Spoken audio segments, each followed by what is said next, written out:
Hello students, मैं रूपाली असनाले आज आप सभी को NCERT संस्कृत कक्षा 8 रुचिरा भाग 3 के 12वें पाठ का अभ्यास कार्य समझाने जा रही हूँ।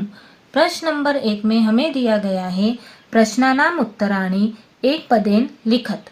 इसका मतलब होता है प्रश्नों के उत्तर एक पद के द्वारा लिखो। हमें ये प्रश्न दिए गए हैं, इन प्रश्नों के उत्तर एक पद के द्वारा लिखना है। ठीक है, देखो यहाँ पर हमें क में दिया गया है केन पीड़ितः वैभवः बहिरागतः। इसका मतलब होता है किससे पीड़ित होकर वैभव बाहर आ गया। इसका उत्तर है प्रचंडोष्मणा, मतलब भयानक गर्मी से। भयानक गर्मी से पीड़ित होकर वैभव बाहर आ गया। ख देखिए, भवनेत्यादीनां निर्माणाय के कर्त्यन्ते, मतलब भवन इत्यादि निर्माण के लिए क्या काटे जाते हैं। इसका उत्तर है वृक्षाः, मतलब पेड़। भवन इत्यादि निर्माण के लिए पेड़ काटे जाते हैं। ग देखिए, मार्गे किं दृष्ट्वा बालाः परस्परं वार्तालापं कुर्वन्ति। इसका मतलब होता है रास्ते में क्या देखकर बच्चे आपस में बातचीत करते हैं। इसका उत्तर है अवकर भांडारम, मतलब कूड़े के ढेर को। रास्ते में कूड़े के ढेर को देखकर बच्चे आपस में बातचीत करते हैं। घ देखिए, वयम शिक्षिताः अपि कथमाचरामः। इसका मतलब होता है हम शिक्षित होते हुए भी, अर्थात हम पढ़े लिखे होते हुए भी किस प्रकार का व्यवहार करते हैं। इसका उत्तर है अशिक्षित इव, मतलब अशिक्षित की तरह, अर्थात अनपढ़ की तरह। हम पढ़े लिखे होते हुए भी अनपढ़ की तरह व्यवहार करते हैं। अंग देखिए, प्लास्टिकस्य मृत्तिकायां लयाभावात् कस्य कृते महती क्षतिः भवति। इसका मतलब होता है प्लास्टिक का मिट्टी में न मिलने से किसके लिए, अर्थात किसको बहुत हानि होती है। इसका उत्तर है पर्यावरणस्य, मतलब पर्यावरण के। प्लास्टिक का मिट्टी में न मिलने से पर्यावरण के लिए, अर्थात पर्यावरण को बहुत हानि होती है। अब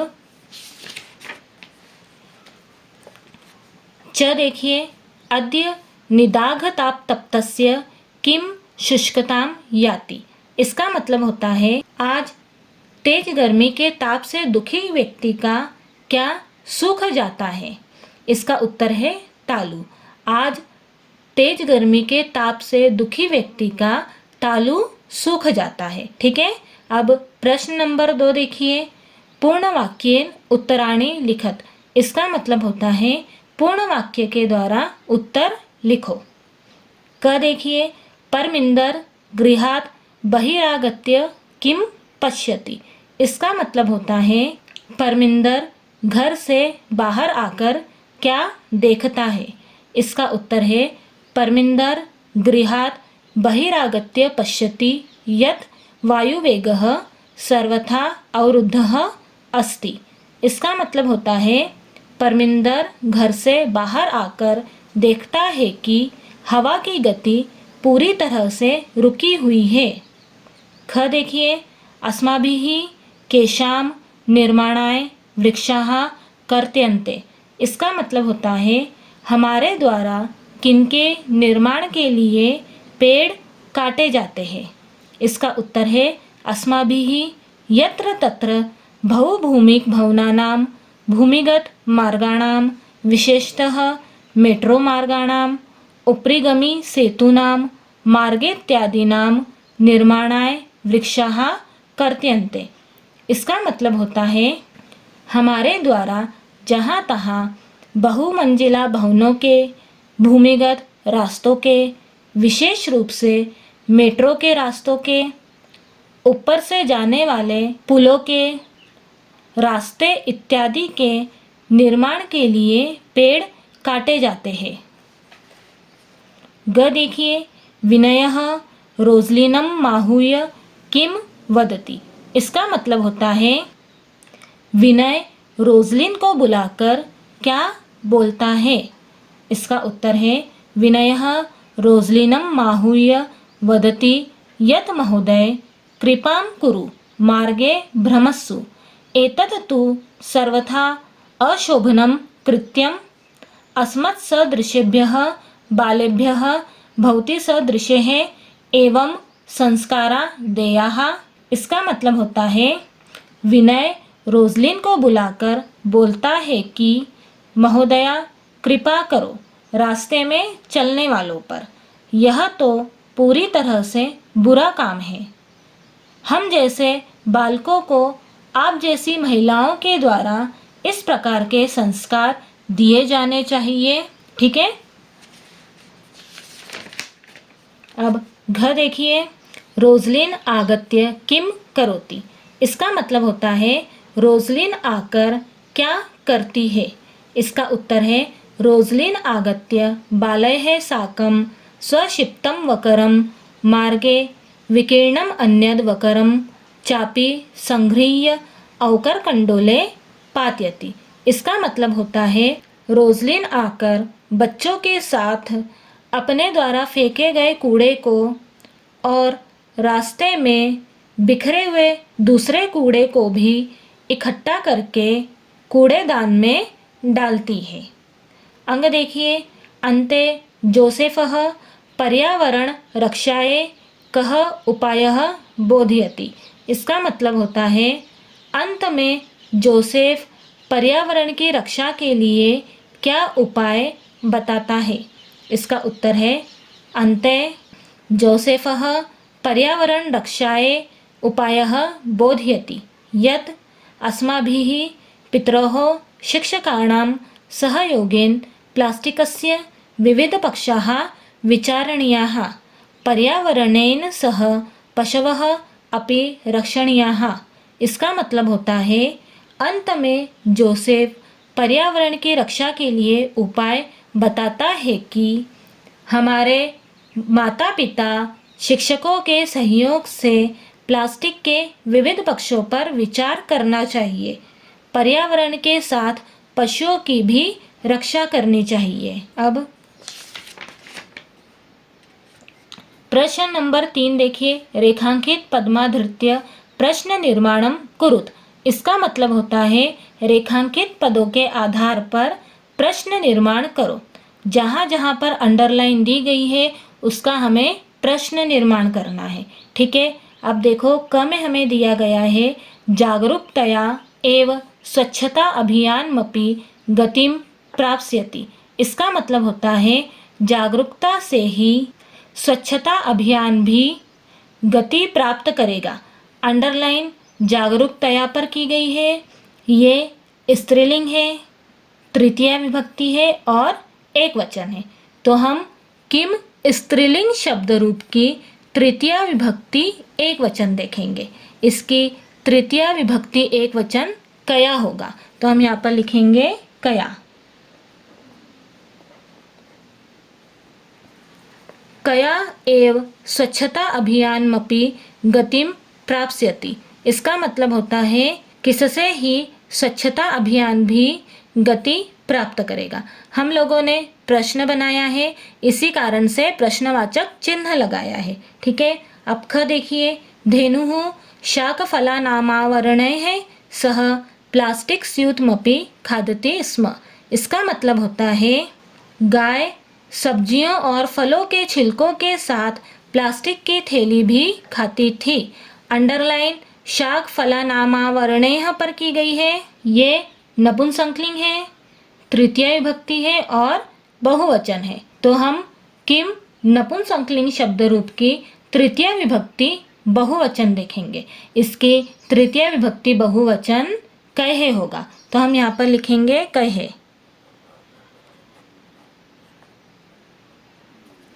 धेनुः कहे सह प्लास्टिक स्यूतमपि खादति स्म।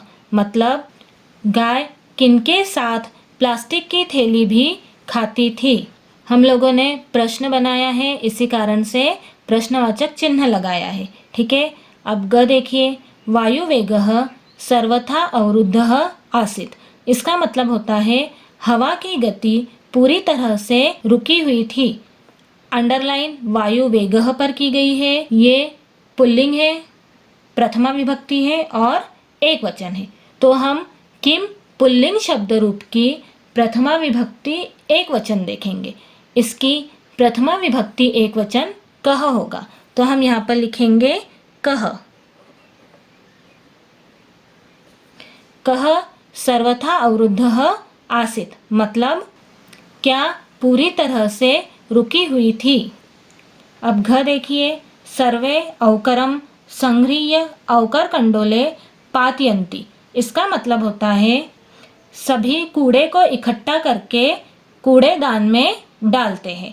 अंडरलाइन अवकर कंडोले पर की गई है। ये पुल्लिंग है, सप्तमी विभक्ति है और एक वचन है।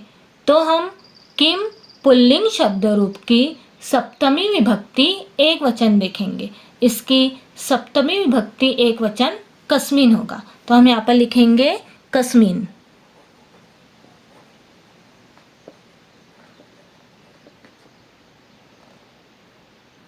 सर्वे अवकरम संगृह्य कस्मिन पातयन्ति। इसका मतलब होता है सभी कूड़े को इकट्ठा करके किसमें डालते हैं। बच्चों, हम यहाँ पर कुत्र भी लिख सकते हैं।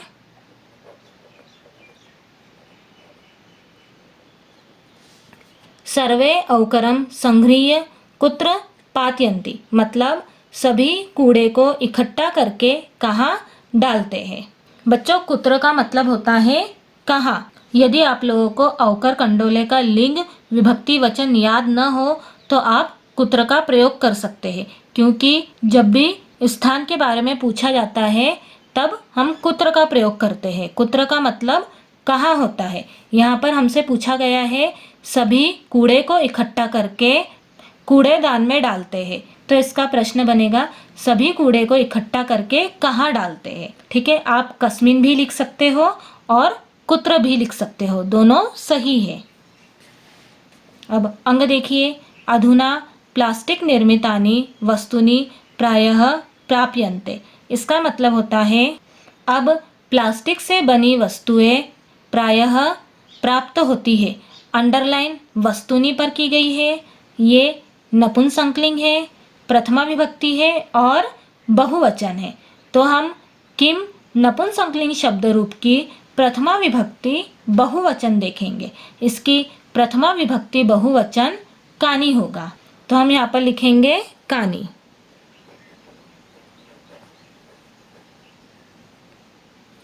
अधुना प्लास्टिक निर्मितानि कानी प्रायः प्राप्यन्ते। इसका मतलब होता है अब प्लास्टिक से बनी क्या प्रायः प्राप्त होती है। ठीक है।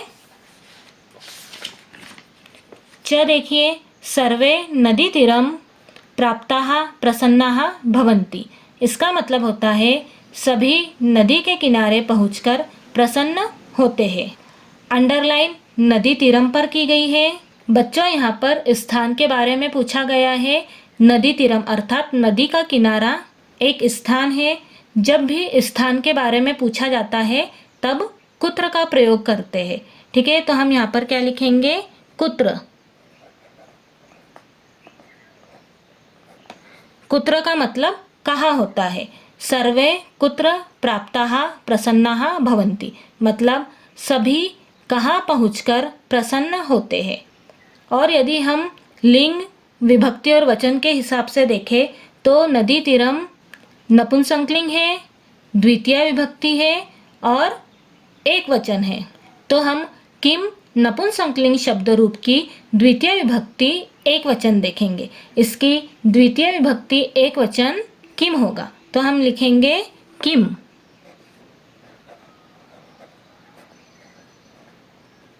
सर्वे किम प्राप्ताः प्रसन्नाः भवन्ति।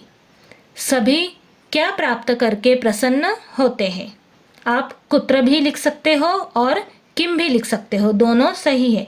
जब भी स्थान के बारे में पूछा जाता है तब कुत्र का प्रयोग करते हैं। ठीक, आया समझ में आप लोगों को। अब प्रश्न नंबर 4 देखिए, संधि विच्छेदम पूर्यत। इसका मतलब होता है संधि विच्छेद करो। हमें क में दिया गया है ग्रीष्म ऋतु, ग्रीष्म ऋतु, ग्रीष्म धन ऋतु से मिलकर बना हुआ है, तो हम यहाँ पर लिखेंगे ग्रीष्म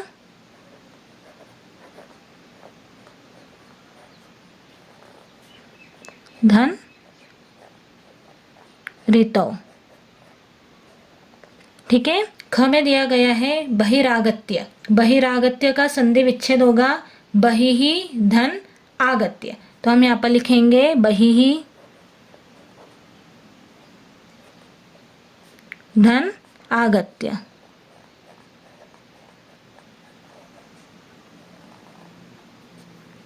ग देखिए कांचित। कांचित का संधि विच्छेद होगा काम धन चित, तो हम यहाँ पर लिखेंगे काम धन चित। ठीक है। अब घ देखिए तद्वनम। इसका संधि विच्छेद होगा तत् धन वनम, तो हम यहाँ पर लिखेंगे तत् धन वनम। ठीक है। अब अंग देखिए अतीवानंद प्रदोयम। इसका संधि विच्छेद होगा अतीव धन आनंद प्रदः धन अयम, तो हम यहाँ पर लिखेंगे अतीव धन आनंद प्रदः धन अयम।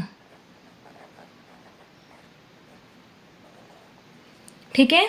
अब च देखिए कलमे इत्यादिनी। इसका संधि विच्छेद होगा कलम धन इत्यादिनी, तो हम लिखेंगे कलम धन इत्यादिनी।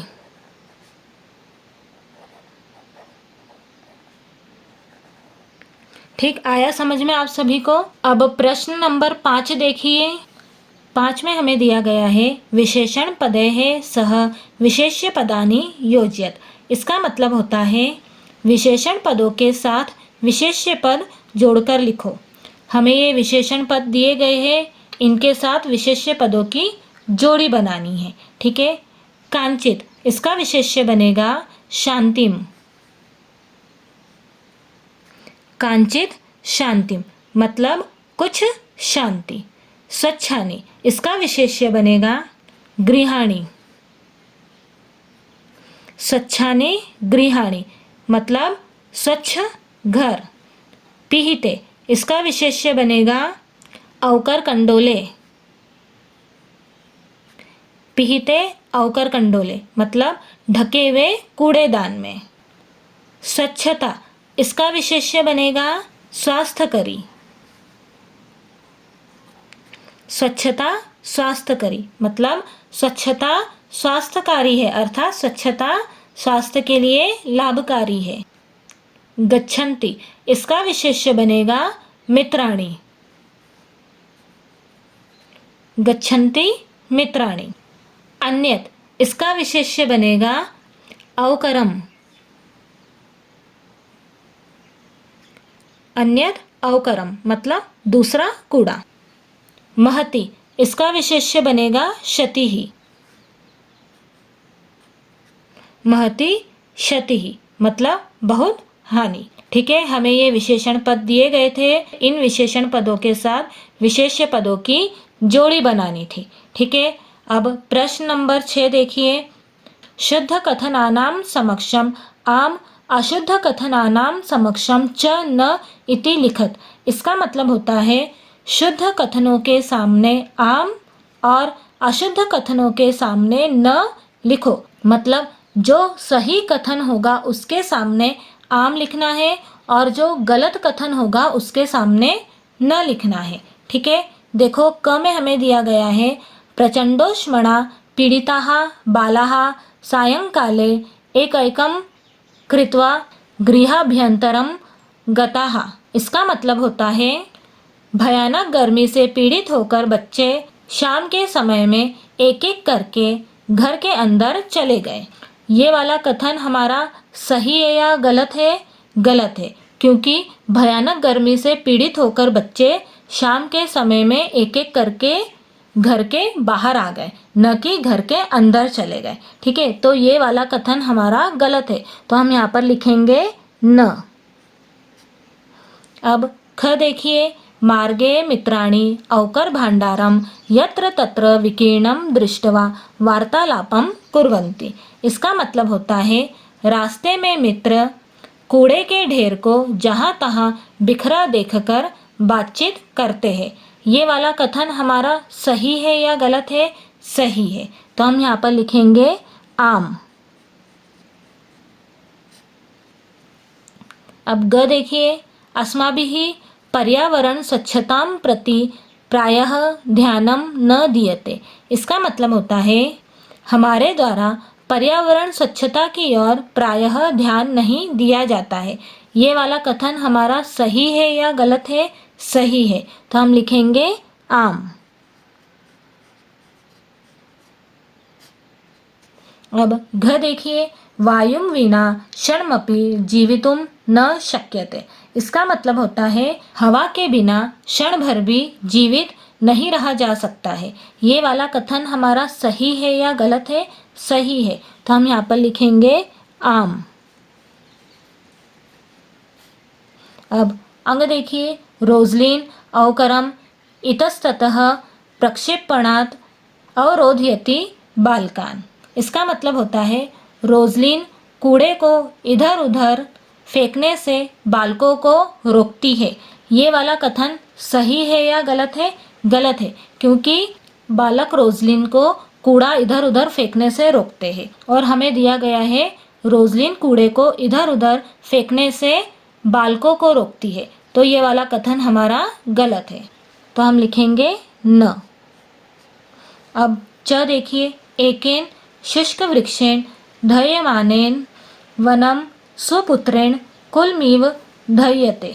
इसका मतलब होता है एक सूखे वृक्ष के द्वारा पूरा जंगल उसी प्रकार जला दिया जाता है जैसे सुपुत्र कुल को जला देता है।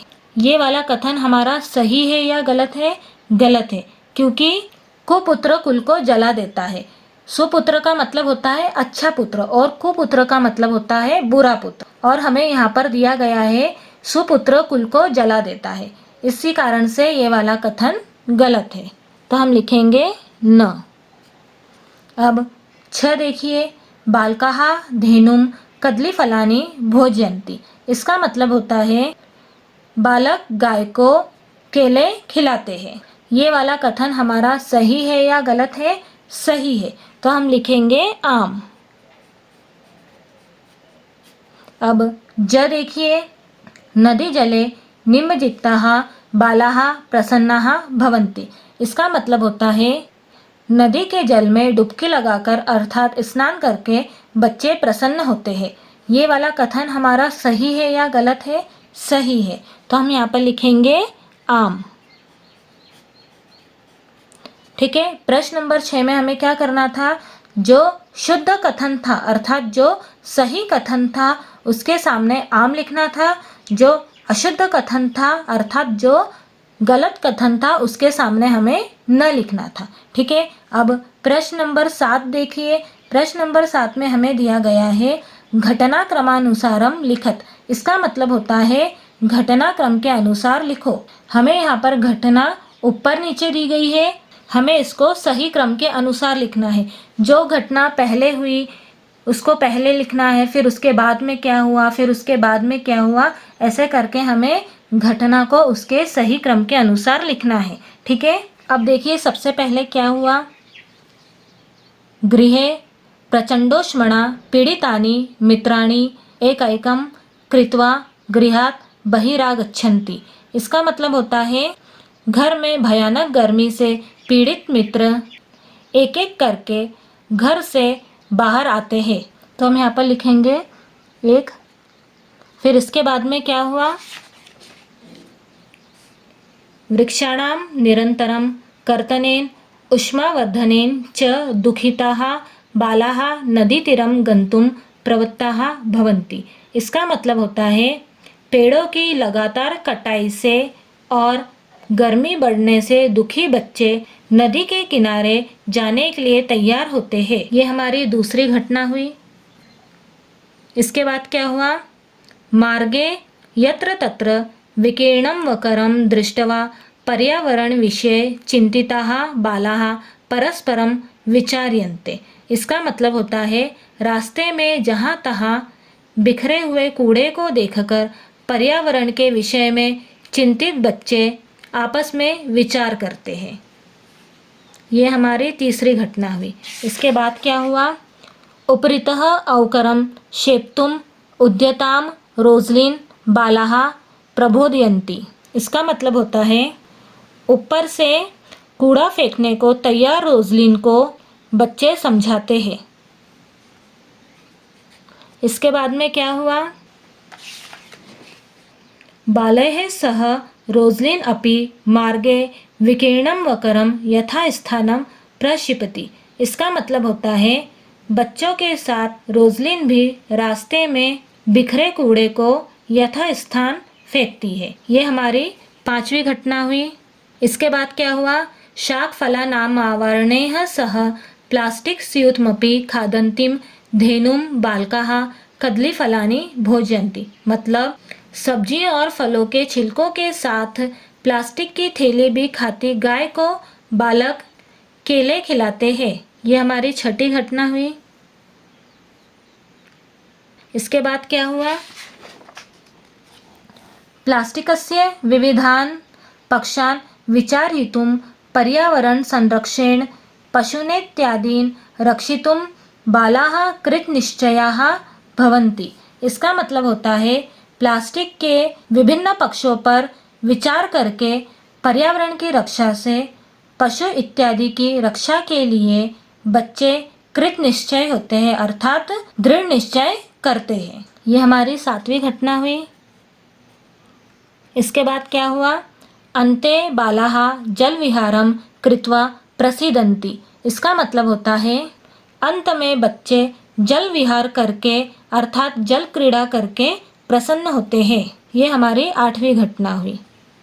ठीक आया समझ में आप सभी को? हमें ऊपर नीचे घटना दी गई थी, हमें उसको सही क्रम के अनुसार लिखना था। ठीक आया समझ में आप सभी को? इस प्रकार हमारा 12वें पाठ का अभ्यास कार्य समाप्त होता है। आप लोगों को इस पाठ में कुछ भी प्रॉब्लम हो तो आप मुझे कमेंट बॉक्स में कमेंट करके बता सकते हैं। Thank you.